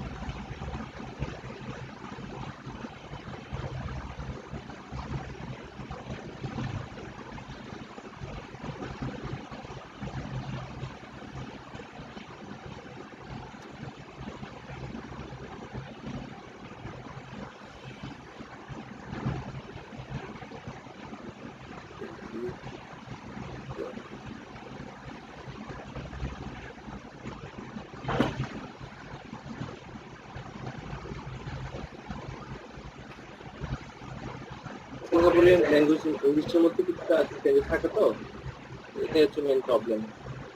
দেখেন আমি তো সার্চ করার সাথে সাথে প্রথমে একটা এখানে চলে আসছে, যদি খেয়াল করেন এটা কিন্তু আমার তৈরি করা একটা পিডিএফ, একদম 1 নম্বরে চলে আসছে। এটা আমি তাকে তৈরি করে দিয়েছিলাম, তার ডিটেলসের উপর বেস করে তাকে আমি তৈরি করে দিয়েছিলাম। ডিটেল সিঙ্গাপুরিয়ান ল্যাঙ্গুয়েজ, সিঙ্গাপুরে সে আসলে এটা আমি তাকে তৈরি করে দিয়েছি। প্রথমে একটা সুন্দর করে ইন্ট্রো দিয়েছিলাম, অ্যাবাউট দিয়েছিলাম। তার ওয়েবসাইটে থাকে, তার ওয়েবসাইটে সেগুলো নেবেন, ইনফরমেশনগুলো কালেক্ট করে। ঠিক আছে, সে কি কি কাজ করতেছে তার একটা বর্ণনা দরকার করেছে। কি কি প্যাকেজ লঞ্চ করতেছে এগুলো আমরা এখানে দেখানোর চেষ্টা করছি। এটা হচ্ছে একটা পিডিএফ বা পিপিটি তৈরি করতে। এই ইনফরমেশনগুলো তার সাইডে থাকবে। লাস্ট একটা কন্ট্রাক্টার দিয়ে দিলাম। তার সাথে কন্ট্যাক্ট করতে পারে এই ঠিকানা। তো এটা কিন্তু আমরা তৈরি করে একটা স্লাইড শো বুঝতে হ্যাঁ, এখানে যে শেয়ার করছেন এগুলি কি ট্রানজিশন বা ইয়াটিয়া দিতে হয়? কিছু দিতে হয় না, জাস্ট নরমাল পিডিএফটা আপলোড করে দেবেন। আপলোড করার পর আপনাকে একটা টাইটেল চাইবে, টাইটেলটা এখানে দিয়ে দেবেন। টাইটেল দেওয়ার পর আপনাকে পুরো ট্যাগ দেওয়ার জন্য বলবে, ঠিক আছে? আপনি এখানে কিছু ট্যাগ দিয়ে দেবেন, হ্যাশট্যাগ দিয়ে দেবেন, ওয়েবসাইটের নামটা দিয়ে দেবেন, কিছু না। পিপিটি না পিডিএফ? এখানে দুইটাই দেওয়া যাবে, এখানে পিপিটিও দেওয়া যাবে, পিডিএফও দেওয়া যাবে। এটা ছিল পিডিএফ, এটা ছিল এগুলি কি নিজে বানিয়ে দিয়ে মানে কেউ টপিক দিচ্ছে না নিজেই টপিক সিলেক্ট করে বানায়? আমাকে তার ওয়েবসাইট দেখে আমাকে তার ওয়েবসাইটের বেস করে বানাতে হবে। এইটার জন্য কি গিগ ক্রিয়েট করা আছে ভাই আপনার? না, এটার জন্য কোনো গেট ক্রিয়েট করা না, এটা তো লোকাল এসইও এর কাজ। এটা আবার লোকাল এসইও এর মতো করতেছে না, এটা তো লোকাল এসইও এর একটা অংশ। দেখেন পিডিএফ বা পিপিটি ক্রিয়েশন। আমি আবার বললাম কি, দেখেন আমি যেটা করছি এই জিনিসটাকেই আমি পাওয়ার পয়েন্টে তৈরি করছি। পাওয়ার পয়েন্টে তৈরি করে একবার পিপিটিতে ডাউনলোড করছি, একবার পিডিএফ ডাউনলোড করছি, সেম জিনিস, ইংলিশ কিন্তু হয় না, বুঝছেন? আমি পিপিটির কথা জিজ্ঞেস করছেন যে পিপিটিতে কি এই যে ট্রানজিশন তারপরে যে ইয়াটা দিতে হয় যে আসবে যাবে একটা টাইম, নরমাল জাস্ট ক্লিক করে করে স্লাইড শেয়ার ইয়া করবে? এখানে ক্লিক করে করে করবে, এখানে কিছু করার নাই। আর পিপিটি থেকে জাস্ট অটোই প্লে হবে না? সবগুলোতে একই অবস্থা। আপনি এখন এই যে সাইটটা দেখতেছেন না, এই সাইটটা কিন্তু আপনার লিঙ্কডইনের সাইট। এই সাইটের ইন্টারফেসে যেমন বাকি সাইটগুলোর ইন্টারফেসটা সেম, পিপিটি বলেন আর পিডিএফ বলেন, দুটো সাইটের বিহেভিয়ার সেম এবং সেম ভাবে শো করবে। আপনি পিডিএফ আপলোড করলে যেভাবে শো করবে, পিপিটি আপলোড করলে সেম ভাবে শো করবে। বুঝতে পারছেন? ঠিক হয়ে বুঝতে পারছি। আর এটা সার্চ করলে পেয়ে যাবেন পিপিটি সাইট। আপনি লেখেন পিপিটি লিস্ট, অনেকগুলো সাইট পেয়ে যাবেন, বুঝলেন?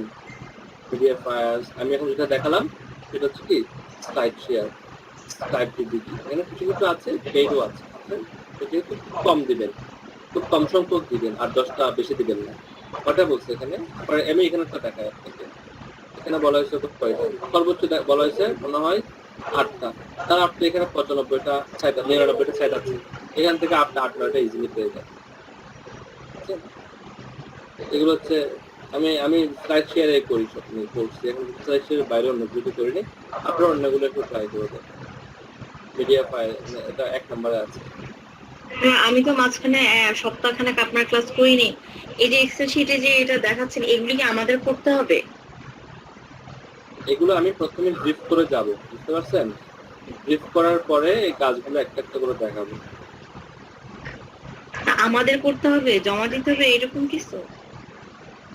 মানে আপনাদের কোনো কিছু জমা দিতে হবে না, আপনি বাইরের জন্য কাজ করবেন না। হ্যাঁ, ওরে ভাই,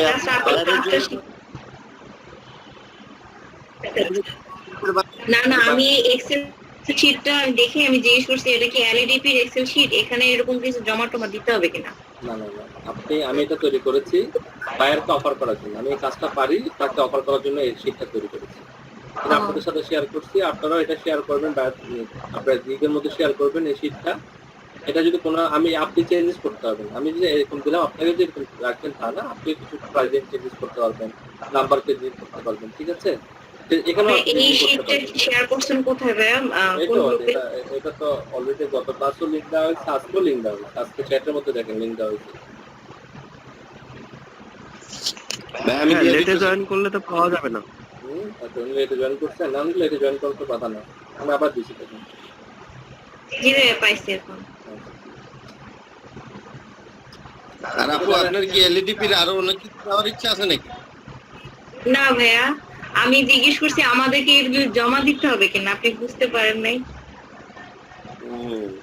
বুঝতে এক প্যারা দিয়ে এই তো মাইরা দিছে, মাইক্রো ওয়ার্ক আর পিকো ওয়ার্ক। আরো যদি জমা দিতে হয় তাহলে তো আমি তো আরো 2টা সার্টিফিকেট জমা দিতেছি। যারা আর আপনি কি দেবো ওগুলো পিকো ওয়ার্কের কাজ জমা দিতে হবে ভাইয়া? দেখেন জানি না ভাইয়ের আগে শেষ আপনারা এখন বললে আসলে আমার দেরি হয়ে যাচ্ছে আচ্ছা, পরে এগুলো লং আলোচনা আমাকে আবার এগুলো অনেক ডিপলি আলোচনা করতে হবে জাস্ট এগুলো আমি এখন বলে যাচ্ছি বলে দেওয়া মানে শেখানো না বুঝতে পারছেন এখানে কি কোথাও কমেন্ট দেখছেন কি না আপনারা কেউ আমরা যে ব্যাকিং গুলো করি কমেন্ট করি এগুলো এখানে নাই একটুবার টায়ার দেখাবো টায়ার দেখালে বাকিটা ক্লিয়ার হয়ে যাবে এটা এরপর আছে কি লোকাল বিজনেস ওয়েব 2.0 সাবমিশন ওই বিজনেসটার উপর বেস করে কিছু ওয়েব 2.0 সাইট করতে হবে লোকাল বিজনেস আর্টিকেল সাবমিশনের কিছু কাজ আছে এটা আমরা দেখবো কোয়েশ্চেন আনসার করতে হবে কিছু ক্লাসিফাইড সাবমিশন করতে হবে কিছু ক্লাসিফাইড পোস্টিং ধরুন সে যদি বলে আমাকে আমেরিকাতে একটা শহরে তুমি কি করে দাও প্রমোট করে দাও আমেরিকার জন্য কোন কোন সাইটটা ইম্পর্টেন্ট ক্লাসিফাইড সাইট ইম্পর্টেন্ট যেমন আমেরিকার জন্য ইম্পর্টেন্ট হচ্ছে আপনার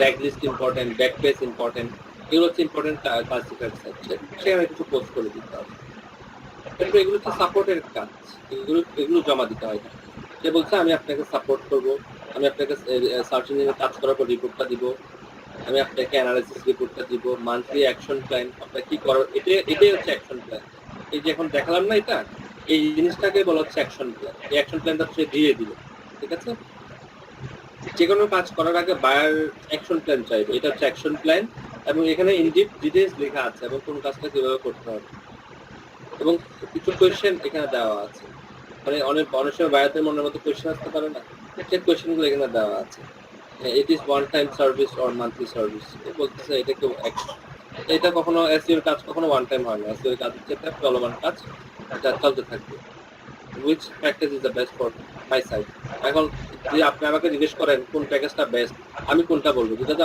আমার লাভ বিষয়টাই আপনার জন্য বেস্ট আর এখানে প্রফিট এখানে সবগুলো কাজ আমি করে দেবো এখানে আমি কিছু কাজ গ্যাপ রাখবো তো কোনটা বেস্ট হবে প্রিমিয়ামটাই বেস্ট হবে ঠিক আছে কেন বেস্ট একটু মোটিভেট করে দেবেন আমি লেখা আছে how will I get report আমি কিভাবে তোমাকে রিপোর্ট দেবো আমি রিপোর্টটা একটা রিপোর্ট দিতে হয় আর বায়ারদেরকে যে রিপোর্টিং করার যে সিস্টেম এইসব কাজের ক্ষেত্রে রিপোর্টিং করার সিস্টেমটা হচ্ছে আপনাকে একটা গুগল শিট করতে হবে সুন্দর করে গুছিয়ে সেই গুগল শিটে বায়ারকে অ্যাড করিয়ে দেবেন এজ এ ভিউয়ার হিসেবে আপনি কাজ করে সেখানে শিটের মধ্যে আপডেট করবেন আর বায়ার সেটা লাইভ দেখবে ধরুন আমি এখন কাজ করে আমি এখন এখানে 5 লিখে দিলাম বায়ার এটা এখন 5 দেখতে পারবে বুঝতে পারছেন আমার কথা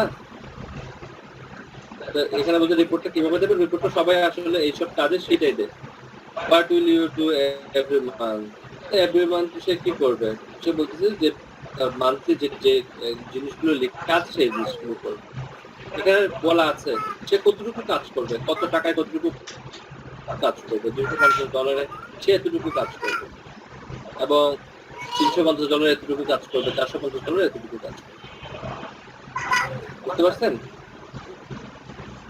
এটা গেল অনলি ব্রিফ গেল আমি ব্রিফিং করলাম আমি কিন্তু ইন ডিটেলস কোনো কিছুই করিনি আমি জাস্ট আপনাকে বুঝিয়ে দেওয়ার চেষ্টা করছি একটা লোকাল এসইওর কাজ করতে গেলে আসলে বায়ারকে যে আমি তাকে প্রপোজালটা দিব বায়ারকে যে আমি একটা ক্যাটালগ দিব আমার এটা ক্যাটালগটা বা আমার প্রপোজালটা বা আমার অ্যাকশন প্ল্যানটা বা আমার কর্মপদ্ধতি কেমন হবে যেটা বায়ারকে দেখাতে হবে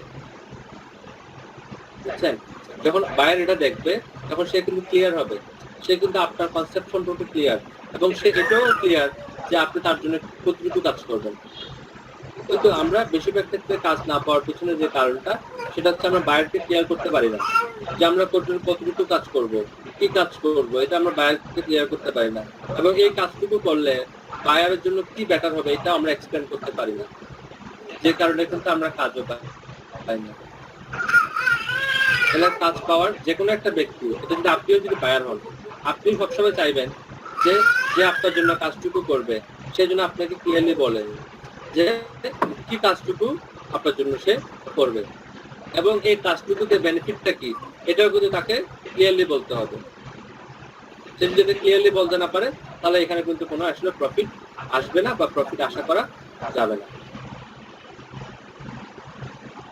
বুঝছেন এখন আমাকে এই শীটটা আমি ব্রিফ করার ট্রাই করবো আমি হার্ডলি ট্রাই করবো এই শীটটুকু ব্রিফ করার জন্য এটা কিন্তু আমাদের আপনারা যদি ট্রাই করে দেখেন এখান থেকে কতটুকু আমাদের মডিউলে আছে আপনাদের কাছে নিশ্চয়ই মডিউল আছে আপনাদের কাছে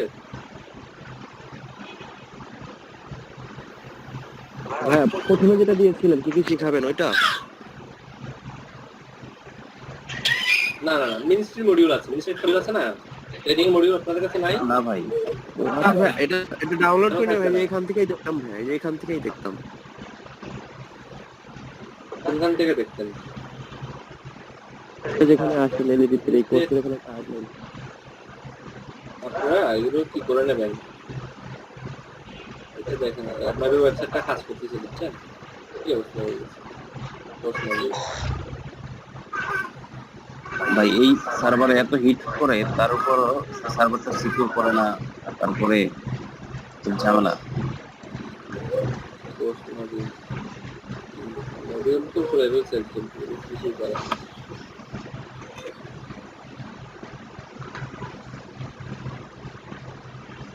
কাজ করতেছে, বুঝছেন? কাজ করার কারণে কাজ শিডিউল এখানে এটাতে ভাবে কাজ চলতেছে, বুঝছেন? যে কারণে এগুলো দেখাচ্ছে না, নাহলে পেজটা কিন্তু এমন দেখানোর কথা না।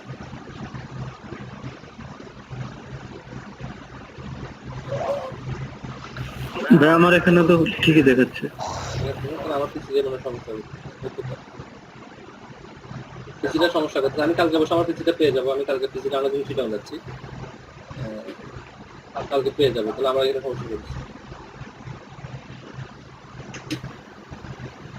পিসিটাই সমস্যা।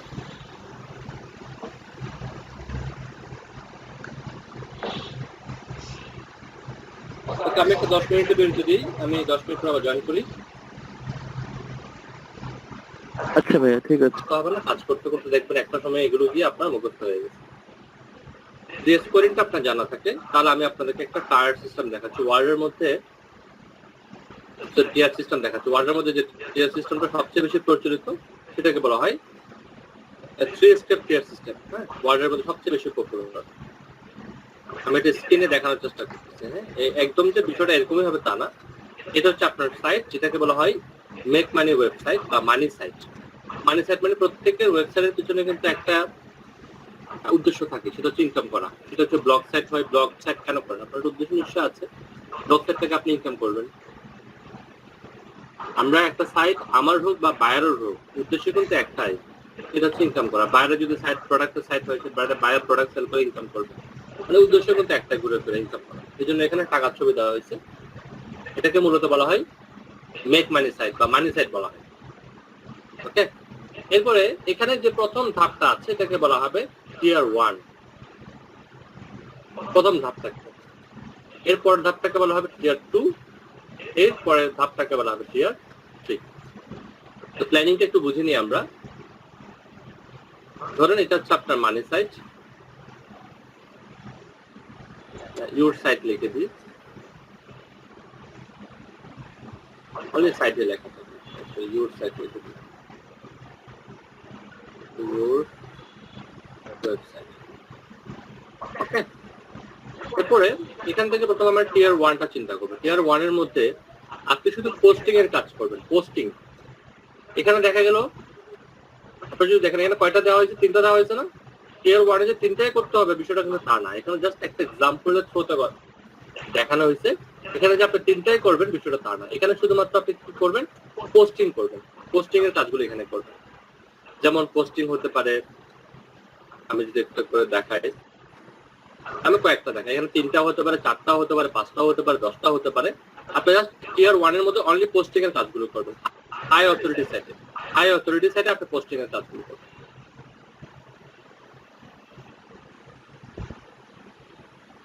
আমি সংক্ষেপে বলে যাবো, আপনারা বোঝার চেষ্টা করবেন।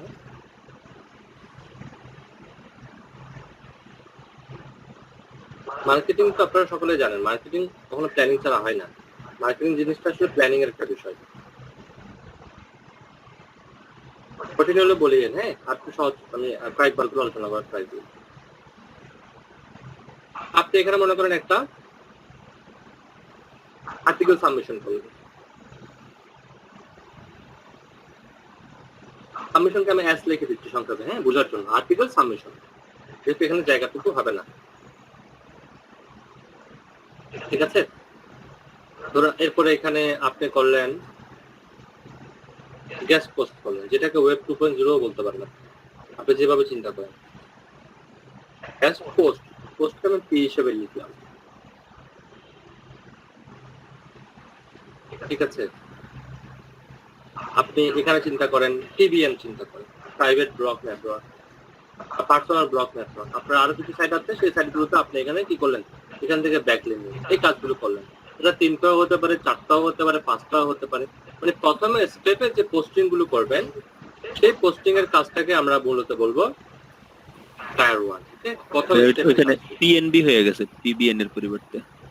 যাই হোক, আপনি একটু বুঝে নেন, আমি একটু বোঝার চেষ্টা করি। হ্যাঁ তাহলে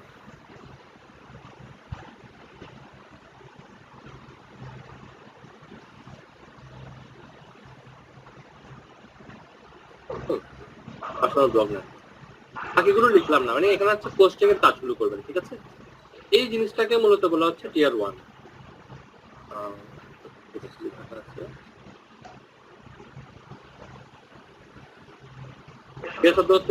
আমি তো বলেছিলাম না, ওর লেভেল 1 লিখি, তাই না? বোঝার সুবিধা লেভেল 1 টুকু বুঝতে পারছেন?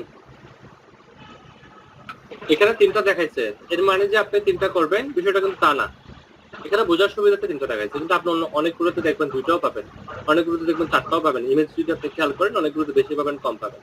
দ্যাট মিনস আপনাকে বোঝানো হচ্ছে এখানে এমন কিছু কাজ করবেন যে কাজগুলো শুধুমাত্র পোস্টিং রিলেটেড, এবং সেটা হাই অথরিটি সাইট হইতে হবে।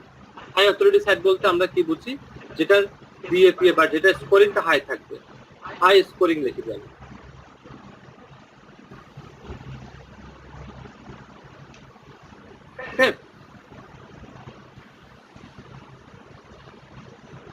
হাই স্কোরিং সাইটে কি করবেন, আপনি আপনার ওয়েবসাইটের জন্য ব্যাকলিংক করবেন হাই স্কোরিং সাইটে। ধরুন আমি যদি এক্সাম্পলের থ্রুতে বলি, একটা ওয়েবসাইটের ডিএপিএ 2টা অংশ থাকে না? আমি যদি ডিএপিএ দিয়ে চিন্তা করি, 2টা অংশ থাকে, ডোমেইন অথরিটি, পেজ অথরিটি। একটা ওয়েবসাইটের কিন্তু ডোমেইন অথরিটিটা কিন্তু ফিক্স থাকে। ধরেন ডোমেইন অথরিটি ধরেন হলো 90, কিন্তু এটা পেজ অথরিটি কত হবে এটা বলা যাবে? এটা এক এক পেজে এক এক করতে পারে না? জি ভাইয়া। আপনি যখন ধরুন আপনার ওয়েবসাইটের ডোমেইন অথরিটি হচ্ছে 90, আপনি এখন একটা পোস্ট করলেন, আপনার পেজ অথরিটি কি 70-80 হয়ে যাবে? না ভাইয়া। আপনার পেজ অথরিটিটা তাহলে কিভাবে নির্ধারণ করা হয়? কন্টেন্ট কোয়ালিটি, এই পেজের ট্রাফিক কেমন, এই পেজের ব্যাকলিংক কেমন, এই বিষয়গুলোর উপর বেস করে কিন্তু কি করা হয়, পেজ অথরিটিটুকু ঠিক করা হয়। ঠিক না? ধরুন আপনি এখন যে পোস্টটা করলেন, এখানে যে পোস্টটা করলেন, আর্টিকেল সাবমিশন করলেন, এই আর্টিকেল সাবমিশনের সাইটটা ডিএ হচ্ছে ধরো 90।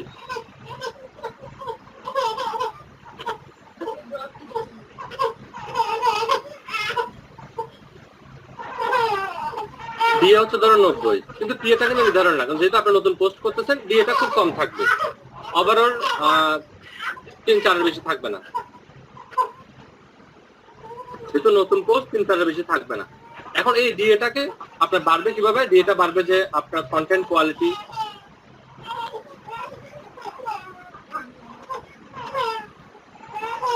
এরপর হচ্ছে ব্যাকলিংক, কেমন ব্যাকলিংক হয়েছে এটার উপর, এটাতে ট্রাফিক কেমন, এটাতে সোশ্যাল সিগন্যাল কেমন। ঠিক আছে, এই সবগুলো বিষয়ের উপর বেস করে কিন্তু এটার পিএটা বাড়বে। আমাদের এই টায়ারের প্ল্যানিংটা হচ্ছে এরকম যে আপনি এই সাইটটাতে পোস্ট করলেন, ব্যাকলিংক করলেন, কার? আপনার মানি ওয়েবসাইটের ব্যাকলিংক গুলো করলেন, মানি ওয়েবসাইটের একটা ব্যাকলিংক করলেন। কিন্তু এই মানি ওয়েবসাইটটা কিন্তু তখনই র্যাঙ্ক করবে যখন তার কাছে যে ব্যাকলিংকটা আসতেছে সেই ব্যাকলিংকের ডিএপিএ বেশি হবে। আমি যদি এখানে একটু করে লিখে রাখি বোঝার সুবিধার্থে, আপনি একটা ওয়েবসাইটে আর্টিকেল সাবমিশন করেছেন হাই অথরিটি সাইটে, সেই ওয়েবসাইটটা ডিএ হচ্ছে এখন 90, এটা হচ্ছে 90, কিন্তু পিএ কত? 3 মনে করেন। ঠিক একই রকম ভাবে এগুলোরও ডিএ হচ্ছে, আমি এটা ভুল লিখে দিচ্ছি, এগুলোরও ডিএ ধরেন 80, পিএ হচ্ছে কম। এগুলোর ডিএ ধরেন অনেক বেশি, পিএ কম। পিএ কম হওয়ার কারণ কি? যে কোনো নতুন পেজে পিএ কম থাকবে, এটা খুবই স্বাভাবিক। হ্যাঁ, ডোমেনটা একটু বেশি থাকতে পারে, ওভারঅল পেজের এভারেজ স্কোরের কারণে ডোমেনটা একটু বেশি থাকতে পারে, কিন্তু পেজ অথরিটি কম থাকবে। আর এই ডোমেন অথরিটি এবং পেজ অথরিটির উপর বেস করে কিন্তু আপনার মাইনি সাইটটা র্যাঙ্কিং করবে। এখন এখানে যদি ডিএপিএ কম থাকে তাহলে কি আপনার সাইটটা কি আপনি হাজার হাজার লক্ষ লক্ষ ব্যাকলিং করলে কোনো লাভ হবে না। যদি এই সাইটগুলো ডিএপিএ কম থাকে তাহলে আপনার কাজ কি? আপনার কাজ হচ্ছে কি এই সাইডের ডিএটা বাড়াবে কে? যে ওয়েবসাইটের মালিক সে ডিএটাকে বাড়াবে, এটা হচ্ছে তার দায়িত্ব। আপনার কাজ কোথায় এখানে? আপনার কাজ হচ্ছে যে পেজটা ক্রিয়েট করে আপনি পোস্টটুকু, আপনি যে একটা পোস্ট করছেন, আপনি পোস্ট করার সাথে সাথে পেজ ক্রিয়েট হয়েছে না, সেই পেজের পেজ অথরিটি বাড়ানো হচ্ছে আপনার কাজ। আপনি যখনই এই যে পোস্টগুলো করেছেন এই পোস্টগুলোর পেজ অথরিটি বাড়াতে পারবেন, তখনই কিন্তু এই আপনার সাইট যেটা আপনার মানি সাইট, এই মানি সাইটটার কিন্তু ভ্যালু বাড়বে। আদারওয়াইজ কিন্তু আপনার মানি সাইটটার ভ্যালু বাড়বে না। কথাটা একটু কঠিন, কিন্তু আবার আমি কয়েকবার রিপিট করবো, কোনো সমস্যা নেই। কিন্তু এই জিনিসটা যদি না বুঝেন তাহলে আসলে এসইও কনসেপ্টটা আপনি বুঝতে পারবেন না। আপনি আন্দাজে ব্যাকলিং করে যাবেন, সেই ব্যাকলিং গুলো আপনার কখনো কাজে আসবে না। আমি আবার বলছি, ভালোভাবে শোনেন। প্রথম টায়ারের মধ্যে আপনি কি করবেন? অনলি পোস্টিং এর কাজগুলো করবেন। পোস্টিং যেমন কমেন্ট করতেছেন, এটা কিন্তু পোস্টিং এর কাজ না। প্রোফাইল ব্যাকলিং করতেছেন, এটা কিন্তু পোস্টিং এর কাজ না। ডাইরেক্টরি সাবমিশন করতেছেন, এটা কিন্তু পোস্টিং এর কাজ না। পোস্টিং মানে হচ্ছে আপনার সাইটটাকে ব্যাকলিং করার জন্য আপনি পোস্ট করলেন, সেটা আর্টিকেল সাবমিশন হতে পারে, গ্যাস পোস্টিং হতে পারে, পিবিএন হতে পারে, অন্য যে কোনো ওয়েতে আপনি কি করলেন? পোস্টিং এর কাজটুকু করলেন। আর যে সাইটগুলোতে পোস্টিং করবেন সেই সাইটগুলো যেন হাই অথরিটি হয়। আর আমরা হাই অথরিটি সাইট কিভাবে বুঝবো? এটা দিয়ে দেখলে বুঝে ফেলবো। কিন্তু আপনি যেই পেজ সাইটে পোস্ট করেন না কেন, সেই সাইটের পিএ কিন্তু সবসময় কম হবে, অলওয়েজ কিন্তু কম হবে। আর ডোমেন বেশি কিন্তু পেজ অথরিটি কম, সেক্ষেত্রে কিন্তু আপনার সাইটটা কিন্তু র্যাঙ্ক করবে না। আপনার দায়িত্ব হচ্ছে এই সাইটের কি করা? এই সাইটটার পেজ অথরিটি বাড়ানো। এই সাইটটার পেজ অথরিটি বাড়ার জন্য কি কি কাজ করতে হবে আপনাকে? পেজ অথরিটি কিভাবে বাড়ে?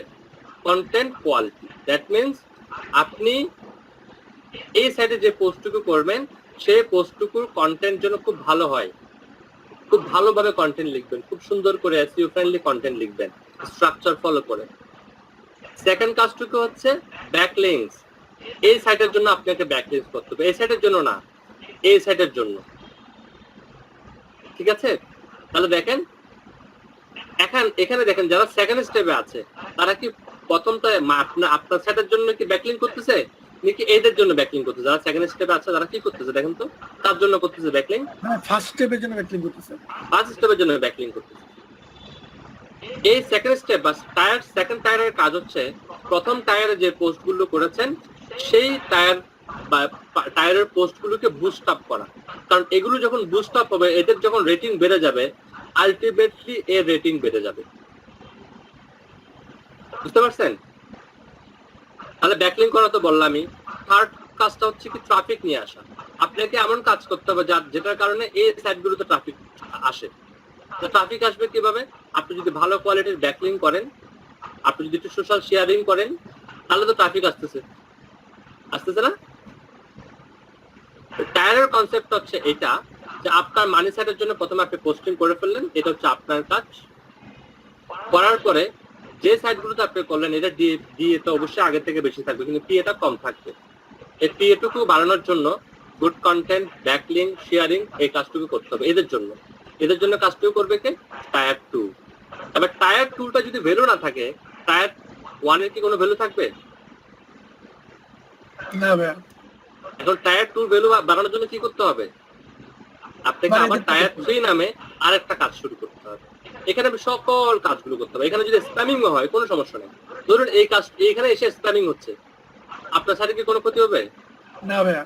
আপনার সাইট তো অনেক দূর, সে তো একটা চেইন অফ কমান্ড ফলো করছে। এ কাজ করবে এদের জন্য, এরা কাজ করবে এর জন্য, এবং এ কাজ আলটিমেটলি এই সাইটগুলো কাজ করবে আপনার সাইটের জন্য। তখন আলটিমেটলি বুস্ট আপ হয়ে যাবে। আপনাকে শুধু কোয়ালিটি এনশিওর করতে হবে এই সাইটগুলোতে। এই সাইটগুলো যদি কোয়ালিটি এনশিওর হয় তাহলে হয়ে যাবে। এটা তো মোটামুটি কোয়ালিটি এনশিওর করবেন, কিন্তু এটাতে স্প্যামিং হলেও খুব একটা সমস্যা হয়। কিন্তু এই দুটো জায়গায় আপনাকে কোয়ালিটি এনশিওর করে নিতে হবে। এ বুস্ট আপ করে এর র্যাঙ্কিংটুকু বাড়াবে, এ বুস্ট আপ করে এর র্যাঙ্কিংটুকু বাড়াবে, এ বুস্ট আপ করে আপনার সাইটের র্যাঙ্কিংটুকু বাড়াবে। তখন গুগল যখন আসবে তখন সে একটা চেইনকে ফলো করবে। প্রথম চেইন হচ্ছে ব্লগ পোস্ট। সেই ব্লগ পোস্টটা কোয়ালিটি ব্লগ নাকি আনকোয়ালিটি ব্লগ, এটা চেক করার জন্য সে কি করবে? তার রেফারেন্সটা চেক করবে। আর এটার রেফারেন্সটা চেক করার জন্য এখানে চেক করবে। আর এটাকে বলা হয় একটা টায়ার সিস্টেম। কিন্তু আমরা যেটা করি, আমরা যখন কোনো একটা সাইটকে র্যাঙ্কিং করার জন্য এসইও করি, তখন আমরা সকল কাজগুলো এখানে ফোকাস করি। আমাদের সকল ফোকাসটা কিন্তু এখানে থাকে। কিন্তু আপনার সকল ফোকাসটা যদি এখানে হয় তাহলে তো হবে না। বুঝছেন আমার কথা? জি ভাইয়া। ক্লিয়ার হয়েছেন? ক্লিয়ার হন নাই? এতে ভাই আমার ওয়েবসাইটে কোনো ইফেক্ট হবে না, মানে নেগেটিভ না না, একটু কঠিন হয়ে গেছে আমি জানি, একটু ক্রিটিক্যাল আলোচনা, একটু কঠিন কঠিন শব্দ চলে আসছে আপনাদের জন্য। আমার কাছে মনে হয় না যে কঠিন হলে আবার একটু সহজ মনে হবে। হ্যাঁ, প্র্যাকটিক্যাল তো হবে অবশ্যই। আজকে শুধু মানে দুইটা ক্লাস নিচ্ছি শুধু ব্রিফিং এর উপর।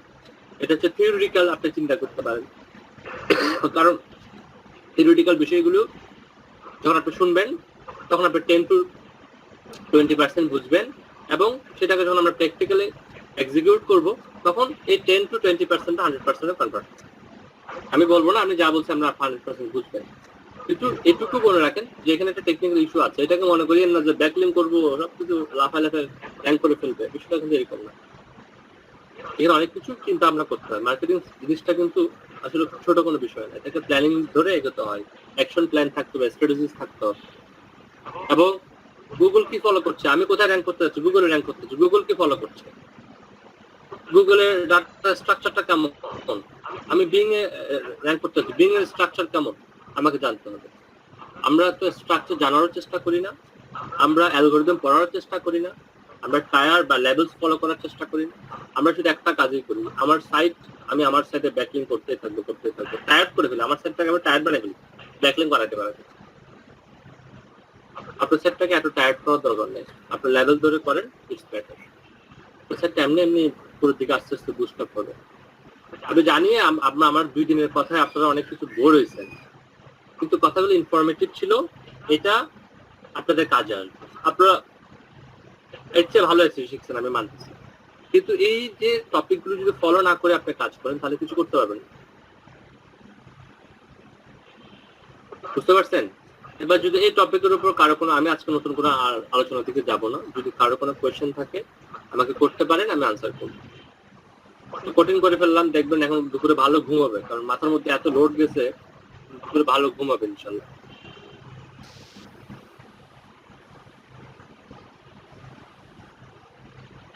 আচ্ছা ভাই, একটা এই রিলেটেডই, যেমন অনেক সময় আমরা ব্লগ দিয়ে কি ওয়েবসাইটের কাজ করা যাবে? যেমন অনেক সময় লিংক চাই বিভিন্ন জায়গায় কাজ করতে গেলে, এখানে কি যদি আমরা ব্লগের লিংক দেই এটা কি ওয়েবসাইটের লিংক হিসেবে গৃহীত হবে?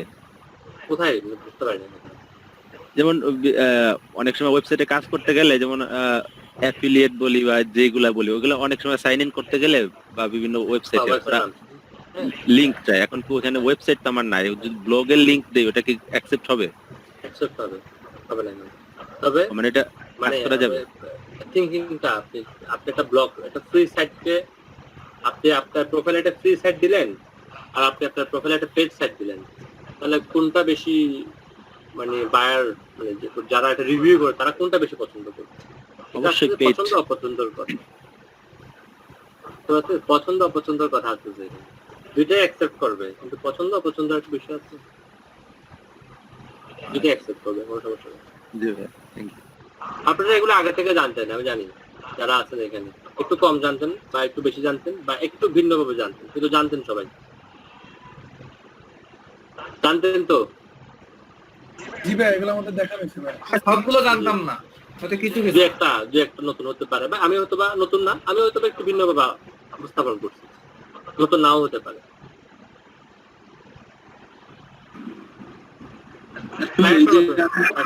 টিয়ারটা নতুন হতে পারে বা লেভেলটা নতুন হতে পারে, কিন্তু বাকিগুলো আপনারা আগে থেকে জানেন। টিয়ারটা তোমার নতুন হতে পারে আমার কাছে মনে হচ্ছে, আর বাকিগুলো ওভারঅল আপনারা শুনেছেন। নেক্সট ক্লাস থেকে কি আমরা মানে প্র্যাকটিক্যালে কাজ দেখবো? প্র্যাকটিক্যালে কাজ দেখবেন, ট্রাই করবো। মানে আপনি ফ্রি থাকেন কোন টাইমে? প্র্যাকটিক্যাল কাজটা তো তখনই আপনি আসলে এক্সিকিউট হবে একটা জিনিস। আমার সবসময় পরামর্শ দিই, ধরুন আমি আপনাকে গাড়ি চালানো শিখাচ্ছি, কিন্তু গাড়ি ধরতেও দিলাম না, আপনারও গাড়ি নেই, তাহলে আপনি দেখে দেখে গাড়ি চালানো শিখে আসলে রোডে গিয়ে যে অ্যাক্সিডেন্ট করবেন না, এটা গ্যারান্টি কেউ দিতে পারবে না। অনেস্টলি বললাম। আমার ডোমেইন আছে ভাই, আমি চাচ্ছি আমারটা দিয়ে প্র্যাকটিস করে কাজটা দেখান আপনি লোকালি। আপনারটা প্র্যাকটিস করেন, কোনো সমস্যা নেই। আমার কাছে ডোমেন আছে, আমি এখান থেকে দেখাই দেবো। কারণ ইনস্ট্রাকশন দিয়ে কাজটা করানো খুব কঠিন হয়ে যায়, সময় অনেক চলে যায়। আমি আপনাকে বললাম ওই অপশনে ক্লিক করেন, আপনি খুঁজতে খুঁজতে দিন চলে যাবে। না, আমি আপনাকে সব অ্যাক্সেস দিব, আর আপনি কন্টেন্টের যে ওই সফটওয়্যারটা ওটাও কিনে নিব। হয়তো বা আমি কিছু বানাই দিলাম, আপনি আমাকে হেল্প করলেন ঠিক আছে, পোর্টফোলিওর জন্য। ঠিক আছে। ওকে ভাইয়া। আমার রিকোয়েস্ট থাকবে, যদি আসলে প্র্যাকটিক্যালি কাজ শিখতে চান তাহলে একটা ওয়েবসাইট ডোমেন হোস্টিং 150 টাকা। জি ভাইয়া, আমি দুইটা ডোমেইন কিনছি ভাই, একটাতে কাজ করতে আমার মনে হয় যে সবচেয়ে ভালো হয় 150 টাকা ইনভেস্ট করে নিয়ে ফেলতে পারেন একটা ডোমেইন। 100,000 ডোমেইন নিয়ে ফেলতে পারেন। 100,000 একটা ডোমেইনের দাম জাস্ট প্র্যাকটিস পারপাসে 100,000 ডোমেইন গুলো 100 টাকায় সেল করে। আপনার কিছু কিছু হোস্টিং প্রোভাইডার আছে যারা আপনাকে 200 টাকা বা 300 টাকা দিলে ডোমেইন হোস্টিং সহ দিই, দুটোটাই ডোমেইনও দিয়ে দেবে, হোস্টিংও দিয়ে দেবে। ফেসবুকে বিজ্ঞপ্তি মাঝে মধ্যে আমরা দেখি, খুঁজে দেখেন পাবেন। তো এটা দিয়ে তো আপনি আহামরি কিছু করবেন, এটা দিয়ে প্র্যাকটিস করবেন। প্র্যাকটিসের জন্য একটা এলিমেন্ট আপনার দরকার।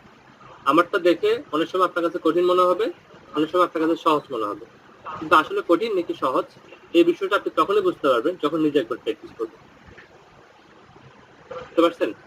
আপনি ভুল করবেন, আসলে ভুল না করে কোনো কিছু শেখা অসম্ভব বিষয়। ভুল করে শিখতে হবে। এখন ভুল করার জন্য তো কাজ করতে হবে। এখন আপনি দেখে কতটুকু শিখতে পারবেন এখানে আমি অনেকটা সন্দিহান। যদি প্রবলেম হয় তাহলে 2-3 জনে মিলে একটা করেন, জাস্ট প্র্যাকটিসের জন্য। দুজন একটা করে ফেলেন, এটাও করতে পারেন, কোনো সমস্যা নেই। তবে আমার থাকলে ভালো। ল্যাপটপে চার্জ শেষ ভাইয়া, বন্ধ হয়ে যাবে। লিভ ঠিক আছে, আপনি লিখলেন, আমি নতুন কিছু আলোচনা করবো। যে আমাদের একজন প্রশ্ন করতে চাচ্ছেন।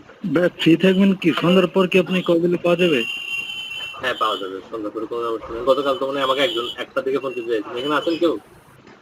তখন ফোন দিয়ে না আমাকে, পারমিশন চাচ্ছে যে 1টার পরে আমি ফোন দিই, রাতের 1টার পরে নক করলেন, যে ওনাকে SMS করছে, আমি রিপ্লাই দিলাম, উনি বললেন যে আমি ফোন দেবো। আসলে তখন আসলে ফোন ধরাটা যায় না। আপনি যে টাইমে ফোন করলে রিসিভ করা যাবে, ভাই কোন টাইমে ভাই পাওয়া যাবে একটু বললে ভালো হতো। সব টাইমে পাওয়া যাবে, আমার ফোন কল আছে সব টাইমে, আমি কাজের টাইমে ফোন রিসিভ করি অবশ্যই। ঠিক আছে, ক্লাস টাইমটা ইগনোর করে ক্লাসের আগে পরে একটা সময় ফোন দেন। আর আমাদের তো অবশ্যই জানা আছে একটা মানুষকে কখন আসলে ফোন দেওয়া যায় না, কেউ 1টায় তো ফোন দেওয়া যাবে না, 12টায় তো ফোন দেওয়া যাবে না। ওভাবে চিন্তা করে আপনি বুঝতে পারছি ভাই।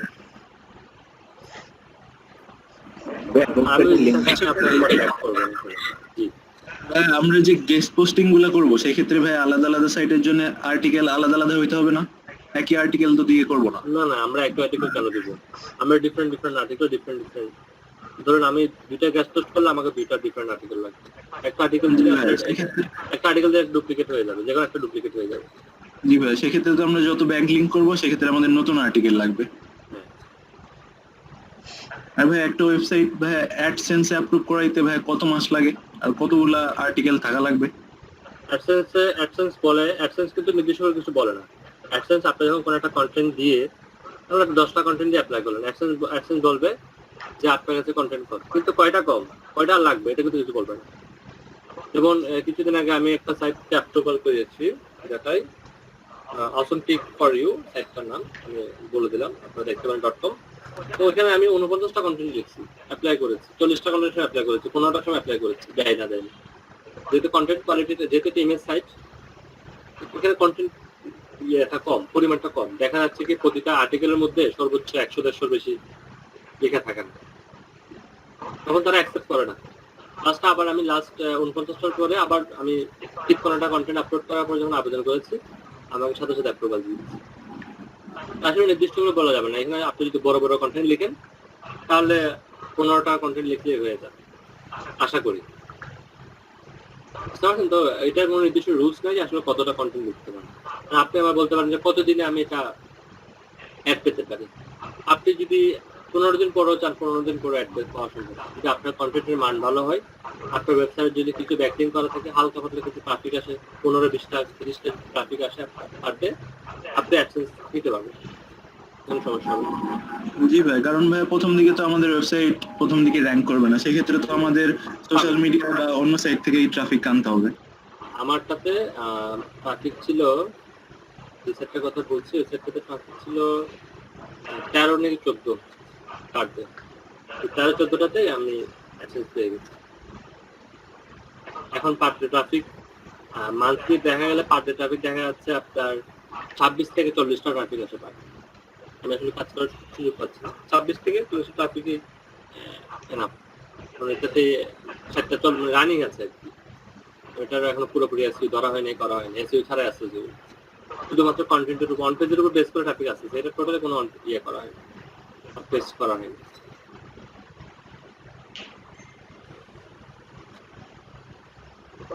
আর কোনো কোয়েশ্চেন আছে আপনাদের? হ্যাঁ বলেন। ভাই আমরা তো মানে এই সাইটটা একেবারে সম্পূর্ণ নতুন, এখন ডোমেন নেম মানে চুজ করার কি কোনো ওয়ে আছে? ডোমেইন নেম চুজ করার ক্ষেত্রে ওয়ে হচ্ছে আপনি যে বিষয়ে কন্টেন্ট যে বিষয়ের উপর সাইট করতে চাচ্ছেন সেই বিষয়ের উপর আপনাকে কিওয়ার্ড রিসার্চ করতে হবে এবং সেই কিওয়ার্ড